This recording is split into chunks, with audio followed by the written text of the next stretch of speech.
Zelensky says that over 45,000 Ukrainian soldiers have lost their lives defending the country against Russia's invasion since 2022, with war entering a dangerous phase and U.S. President Donald Trump mounting pressure to end the war. Volodymyr Zelensky has finally blinked, so to say. He has agreed to hold direct talks with Vladimir Putin. Our next report decodes what made the Ukrainian president take this call.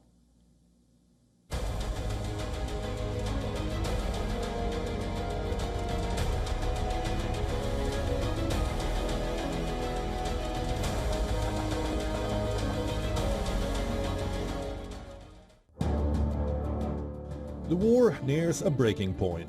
Outgunned and outnumbered, the Ukrainian troops are losing ground to Russia in the eastern region.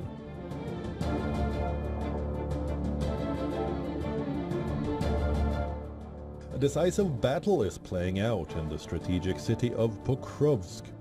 Moscow is capturing as much territory as possible, while Ukraine struggles to defend its front lines.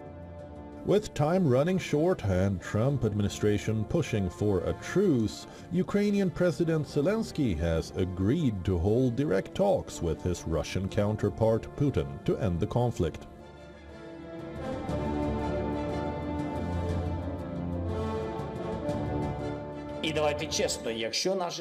If our allies believe we must move to the diplomatic track, and I believe we are ready to move to the diplomatic track, there must be the United States of America, Europe, Ukraine, and Russia.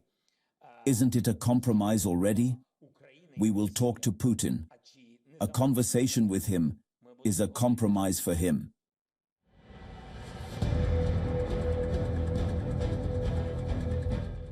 Zelensky's comments come in the wake of much-awaited talks between Trump and Putin.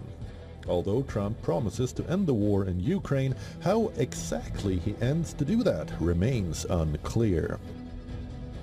This is much like his pronouncements, ranging from threats to pull U.S. military support for Ukraine to threats of further economic sanctions on Russia. Kremlin has dismissed Zelensky's call for dialogue, dubbing it empty words. But the Ukrainian president is bargaining hard. He has issued a bold ultimatum to his Western allies. If this process, accession to NATO, drags on for years or decades, not because of us, but because of partners, then we will have a just question. What will be defending us against this evil for this whole time on this path? What support package? Which missiles? Will we be given nuclear weapons?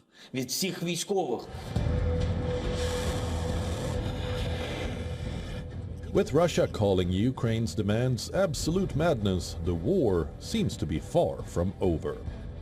Bureau Report, WION, World is One.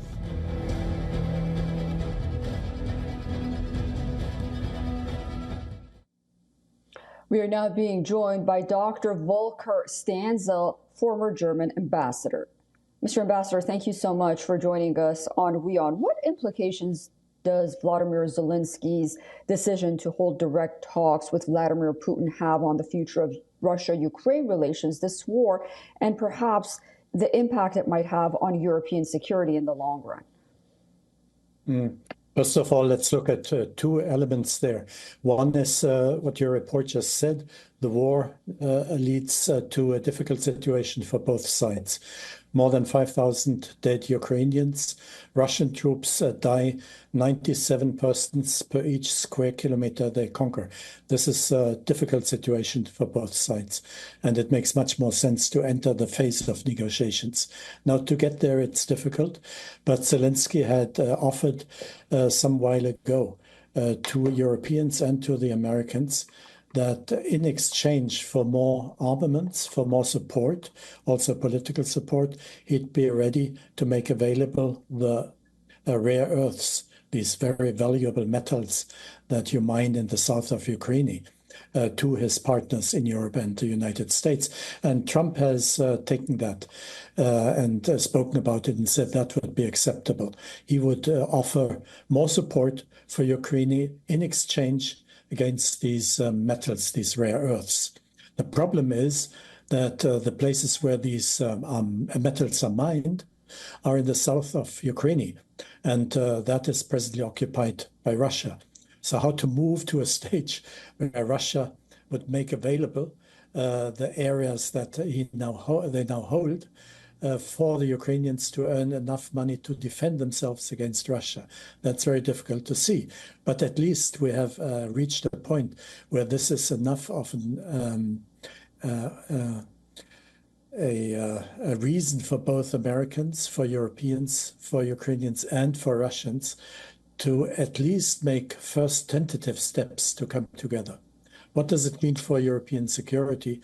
You've just been asking, well, we're going to have the Munich Security Conference next week where Vice President Vance will appear, and also Kellogg, the special commissioner by the President of the United States for Ukrainian matters. And we will see what these have to tell us. Very interesting. And what role do you think the Trump administration played in possibly pressuring Vladimir Zelensky to agree to decide to talk with Putin? And also, do you expect anything coming out of the Munich security talks? Well, first, I think Trump has exerted pressure on both sides. It seems he has telephoned more than one time with President Putin. He has obviously spoken more than one time with President Zelensky. And I think he has made his point very clear. Something has to happen, as he is obviously speaking for American interests in a much fiercer way than we have been gotten used to from President Biden. I think that must have had some impression on both of them. Now, what do we expect from the Munich Security Conference? First of all, it's also a platform for people from all sides, also those who not support the Ukraine, but send high-ranking officials to Munich, and Europeans and Americans to discuss various options. And this is, I think, what we can expect, that so many ideas will be on the table that perhaps, hopefully, there will be people who approach what could be a solution in the end in these kind of talks, which would be foreplay, let's call it that, a foreplay to actual negotiations, which hopefully take place very soon. Sooner than later, absolutely. And a very valid point. While Donald Trump has been very tight-lipped about how many conversations he's had with Vladimir Putin, it's clear that he is very involved in those affairs and those negotiations. Ambassador, thank you so much for joining us on WION. I look forward to speaking to you again. You're welcome. Thank you. For all the latest news, download the WION app and subscribe to our YouTube channel.